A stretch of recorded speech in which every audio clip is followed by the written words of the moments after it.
Subsídio, correndo riscos da luta pela subsistência. Alertas dos bispos de Portugal, que na última Assembleia Plenária aprovaram um documento sobre o trabalho. As conclusões dessa reunião do Episcopado serão apresentadas pelo porta-voz da Conferência Episcopal Portuguesa, Padre Manuel Morujão, hoje convidado do programa Eclésia. Muito boa tarde. Muito boa tarde. Obrigado, Padre Manuel Morujão, por apresentar em 20 minutos o que foi uma semana de trabalhos do Episcopado. Antes de irmos a estas conclusões, nomeadamente a este documento sobre o trabalho, pedia-lhe uma avaliação do ano da fé que ontem terminou. Foi um ano que marcou a Igreja Católica em todo o mundo e em Portugal, nomeadamente? Acho que sim. O ano da fé foi convocado para celebrar os 50 anos da convocação do Concílio Vaticano II. É um repertório riquíssimo de doutrina e que deu uma revolução, entre aspas, a toda a Igreja, na abertura ao mundo contemporâneo, no incentivar a participação dos leigos na vida da Igreja, na promoção da missão que deve chegar aos 4 cantos do mundo. Essa revolução está em curso ainda. Essa revolução está em curso. O ano da fé é celebrar a nossa fé em Jesus Cristo, que hoje envia a sua Igreja de novo em missão, para levar uma boa nova. É uma mais-valia que queremos dar a todo ser humano, certamente na proposição e nunca na imposição. E a fé é aquilo que nos liga a Deus, que nos faz depois irmãos entre nós. E portanto, este ano da fé foi um reavivar a chama que nós temos desde o batismo e que precisamos de cultivar. Recordando que é preciso pôr em prática o Concílio Vaticano II, que ao fim e ao cabo, com 50 anos, ainda é tão jovem e tão atual. Em Portugal, na Igreja Católica em Portugal, a algum momento assinalou este ano da fé de forma particular? Há cerca de um ano houve um início comunitário de todo o Portugal, que foi em Fátima, a 13 de outubro, nessa peregrinação. Revocou-se o início do Concílio Vaticano II e centrámonos em Jesus Cristo para vivermos a nossa fé e, enfim, sermos aquilo que devemos ser no meio do mundo, este fermento que leveda a massa, que dá uma mais-valia, a riqueza e a alegria da fé. O Papa vai promulgar dentro de poucos dias, ou está mesmo a promulgar, esta nova exortação apostólica à alegria do Evangelho, e evidentemente é uma riqueza acreditar em Jesus Cristo. Não é forçar consciências, é libertá-las para a alegria da fé. Depois, nas dioceses de Portugal, naquilo que foi observando, que iniciativas assinalaram este propósito de um encontro maior, tanto com o Concílio Vaticano II como com as raízes da própria fé? Houve encontros, houve cursos, houve conferências, houve retiros, houve dias de reflexão. E eu acho que nunca faremos suficientemente. Era isso que era necessário fazer? Eu acho que era isso que era necessário fazer, para além das opções pessoais, de eu ver que tenho que dar passos na direção de Jesus Cristo, na direção dos irmãos, porque a fé deve traduzir-se em caridade e, portanto, nunca há uma fé numa relação meramente intimista com Deus, há de isso traduzir-se em gestos de fraternidade. E por isso, quanto mais fé houver, mais caridade, mais serviço haverá no mundo. Uma última referência ainda a este ano da fé, que ontem encerrou no Vaticano. Era a propósito também de um encontro com as raízes da fé da Igreja Católica, um encontro com o túmulo do primeiro Papa, do Apóstolo São Pedro. A eleição do Papa Francisco veio dar novo dinamismo a este propósito do ano da fé, pela curiosidade, pelo querer estar próximo deste Papa Francisco? Naturalmente que a eleição de um Papa sul-americano, nunca tinha havido um Papa deste mundo americano, onde há uma igreja jovem, trouxe um novo impulso e nisto devemos dar parabéns, se assim podemos falar, ao Papa Bento XVI pelo ato corajoso de dizer que acho que cumpri o que devia fazer, agora devo passar o testemunho ao outro. E, portanto, resignou e ele próprio está feliz com aquilo que fez, porque vê que este Papa tem carisma, e um carisma particular, também ligado à sua procedência, e a Igreja vai para diante. Por isso, tem havido agora, eu ainda estive há pouco em Roma e vi que no Ângelus de domingo, quando eu assistia a outros, enfim, pequenos grupos, estariam lá entre 80 e 100 mil pessoas. Pronto, as pessoas vão espontaneamente... Faz a diferença. Este Papa Francisco faz a diferença. Exato, acho que é um momento de graça e estes aspectos humanos, este carisma pessoal, pois Deus usa também tudo isto para se revelar e para aumentar a fé. Mas houve muitas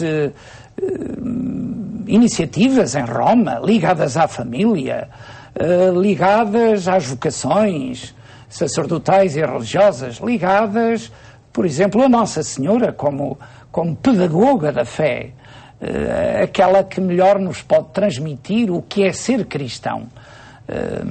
Recordamos ainda há pouco que foi lá a imagem original do Santuário de Fátima e que houve essa celebração mariana. Enfim, houve muitas iniciativas.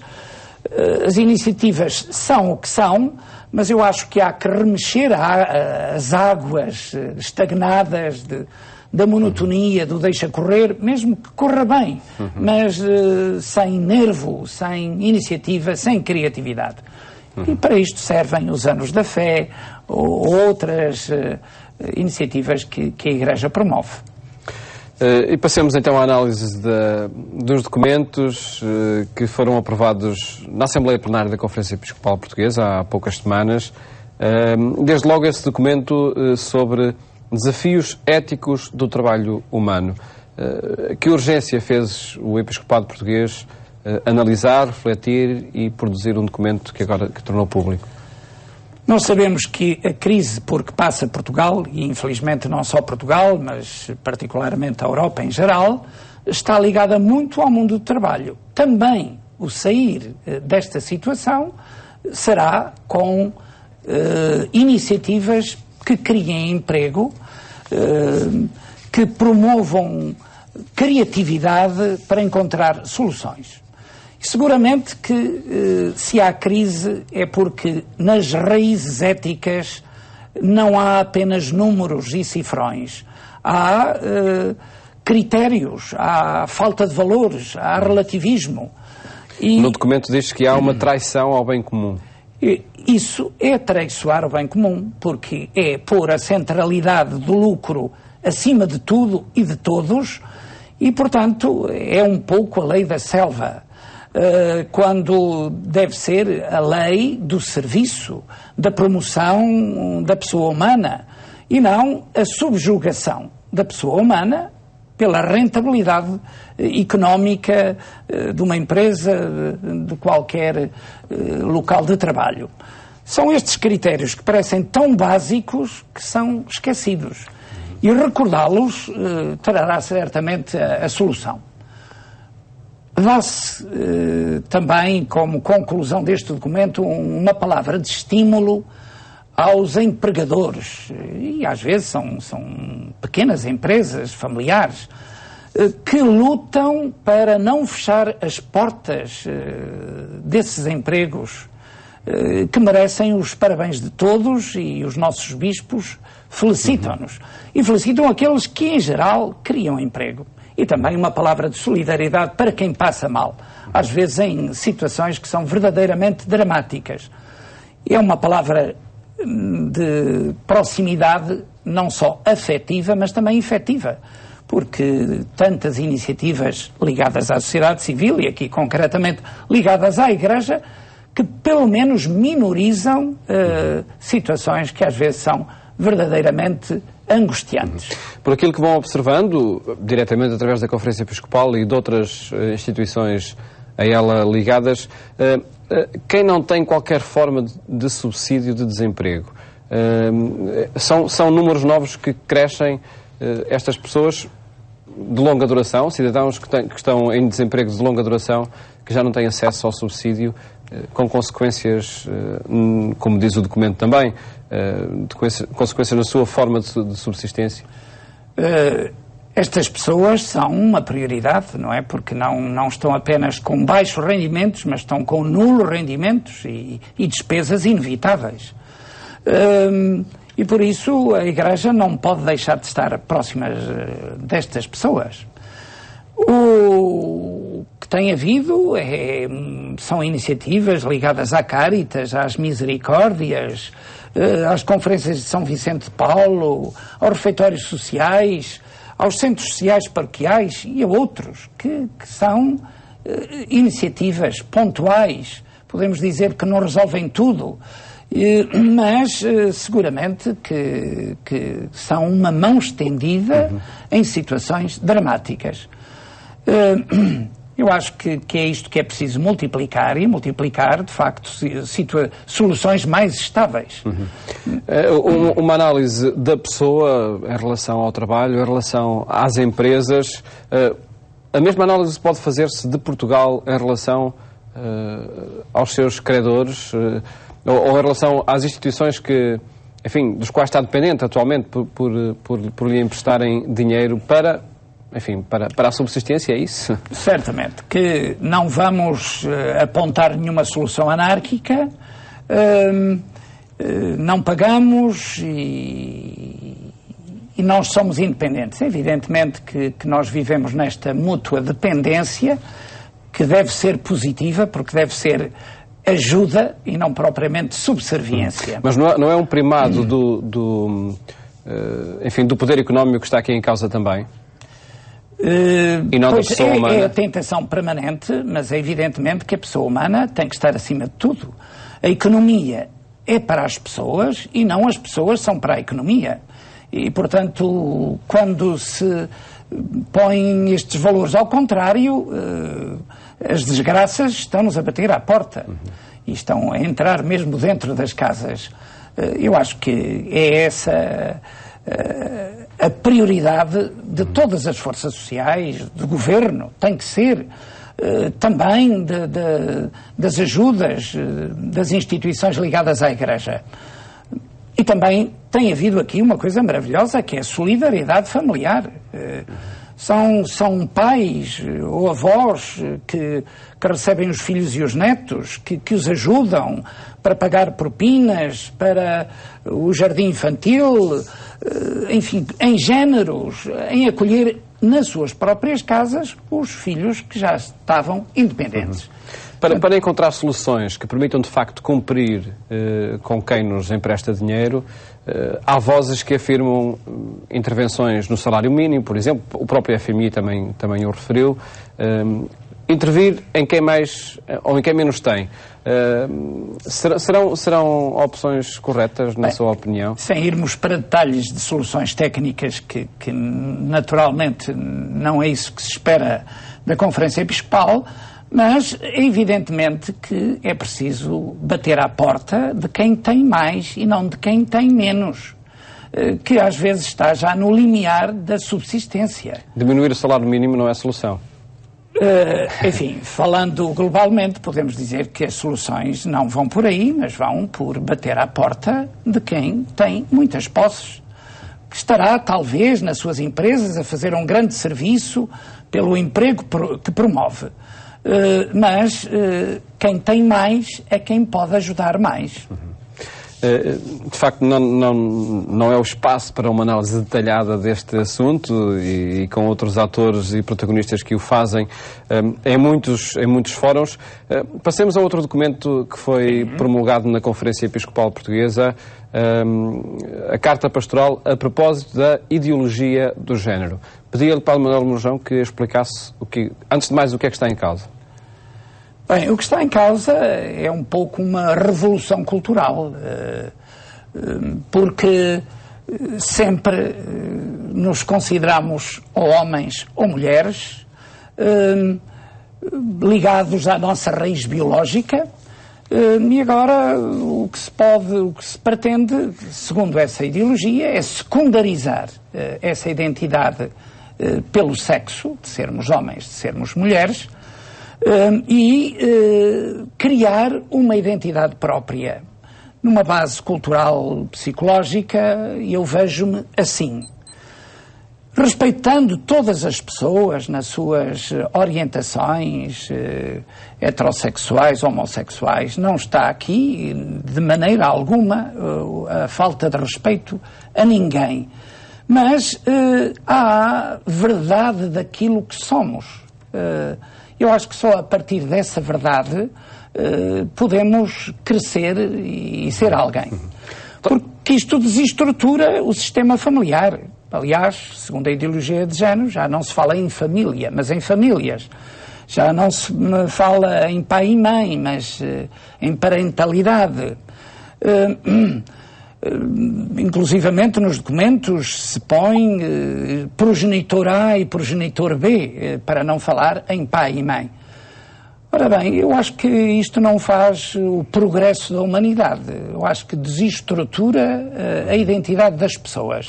É esta ideologia que está a desestruturar ou as consequências legislativas que tem e que provoca? Evidentemente que, aparentemente, podia ser tudo igual, género, sexo, mas, como alguém observou, pois o género é para as palavras e o sexo é para as pessoas. Neste sentido em que a nossa identidade se deve promover e crescer a partir desta base que nós não podemos secundarizar. Eu acho que é uma perda do nosso valor como homens do sexo masculino, como mulheres do sexo feminino, independentemente depois de todas as escolhas que uma pessoa possa fazer. Isto, claro, na legislação tem consequências e estamos a ver a adoção de crianças por casais do mesmo sexo. Enfim, é importante sublinhar que a adoção de uma criança não é o direito de ninguém, nem sequer do maior milionário e da pessoa mais bondosa, não é? Mas é um dever social de encontrar uma família em que haja um pai e uma mãe para dar a essa criança que vem de uma situação dolorosa, por vezes dramática, morte dos pais, separação, e que às vezes dá nessa consequência de ter que ser adotado. Pois então é encontrar a melhor família do mundo, digamos assim, e não propriamente o recurso a que alguém o queira fazer. E por isso deve-se encontrar uma família o mais possível estruturada, com pai e mãe. Ao publicar esta carta pastoral a propósito da ideologia do género, a Conferência Episcopal Portuguesa está a afirmar, como já afirmou a sociedade civil, que é necessário rever alguma legislação, como aquela de porque isto... casamento de pessoas do mesmo sexo ou o próprio lei do aborto. Exatamente, porque não se trata de um problema religioso. Digamos, quem é religioso pode ver aí razões suplementares para apoiar aquilo que, a nível antropológico, simplesmente humano, se vê. Portanto, estamos na verdade daquilo que é o ser humano, na verdade do amor humano. Portanto, apoia... Com este documento, a Conferência Episcopal inclui-se nesse debate. E propõe a abertura desses dossiês novamente. Exatamente. Não é, de modo algum, um debate reservado à Igreja por valores religiosos, mas é por valores antropológicos, humanos. Uma última referência, Padre Manuel Morujão, ao que na Assembleia Plenária da Conferência Episcopal se debateu a propósito do Sínodo dos Bispos sobre a Família em outubro de 2014, nomeadamente à consulta que a Secretaria-Geral do Sínodo está a promover junto das comunidades. Também se falou disso. Em todos os sínodos há uma preparação, um documento preparatório como este e que tem algumas perguntas. Neste caso são mais perguntas, são 39, e pede-se para que se leve até às bases este questionário. É uma maneira de encarar que todos na Igreja não há assistentes, todos são participantes. E, portanto, são bem-vindas as opiniões de todos. Não é evidente que não se trata de fazer um referendo, para cada um dizer o que quiser. Não será a maioria que vai vencer? Não é isso que se pretende. Pretende-se ter a realidade das famílias. Como é que as famílias são hoje? E não propriamente dizer que tudo vai bem, não é preciso fazer nada. E é, neste sentido, acho que é uma iniciativa interessante, que devemos apoiar, porque todos podem colaborar, e, portanto... E já é possível fazê-lo? E já é possível fazê-lo. Na internet encontrarão várias hipóteses, por exemplo, na Diocese do Funchal, no Patriarcado de Lisboa, em Lamego e em outras, e aliás até a nível internacional isso corre, e que podem aí pôr o que julgam sobre os temas que se apontam, que alguns são fraturantes, mas acho que não devemos ter medo de encarar a realidade, porque só a verdade é que nos salva e nos liberta. Um tema que, por certo, voltaremos ainda a falar aqui no programa Eclésia. Padre Manuel Murjão, muito obrigado. Com muito gosto. Por ter estado aqui neste programa, onde quisemos apresentar as conclusões da Assembleia Plenária da Conferência Episcopal Portuguesa. Votos de um bom fim de tarde. Até amanhã, se Deus quiser.